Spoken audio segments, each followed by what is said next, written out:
San Francisco high schools will be trying a new approach to education, and I might add, without the approval of the school board, called Grading for Equity. And look, maybe anything's worth a shot at this point, as we had a high school graduate with honors end up at UConn without learning how to read or write, and she's now suing. So I guess something's worth a shot, right? But this change, and what really pops off to me is that it now changes the grade threshold to 41% being a C, a passing grade. No penalties for late assignments or not turning things in. The lowest you can possibly get on something is a 50%. And also removing homework and weekly tests from final grades. So the man behind it is this consultant, Joe Feldman, and he believes that the current grading system is antiquated. He's been pretty successful. It's not just happening in San Francisco, it's happening in Boston, as you see up here, Oregon, Portland Public Schools, New York City, Los Angeles, and then smaller districts now in California, Nevada, and New York. So many people have tried this. He's not cheap, by the way, $10,000 per day. He's taking advantage of the school district's budget for continuing education for teachers. Question, does this work? Politically, yes. There's less people failing, obviously, because of the lowered standards. Non-white students, 37% fewer Ds.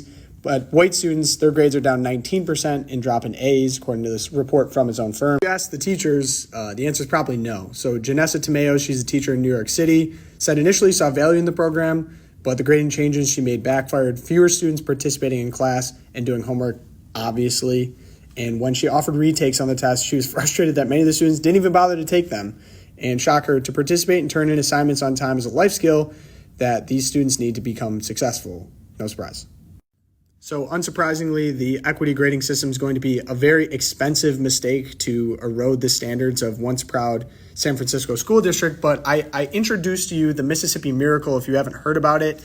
So Mississippi had one of the worst literacy rates in the country. But if you take a look at this chart, over a 10-year period, they actually had the greatest increase in literacy, while places like Maryland, Delaware, Maine all had the greatest decreases in literacy rates. And what they did was very simple. They just taught phonics again. They actually held people back when they weren't passing. And they had early intervention systems for when someone was failing so they can get after school training, that kind of thing. And really unsurprising to me that making investments in the students to actually improve and master real education, such as literacy, instead of just lowering the standards, which in my opinion is pretty insulting to minority students, or giving them support at home, would be a better solution. But yeah, lowering the standards of everything, clearly not going to work. And we'll probably have some more kids that can't read and then go to college.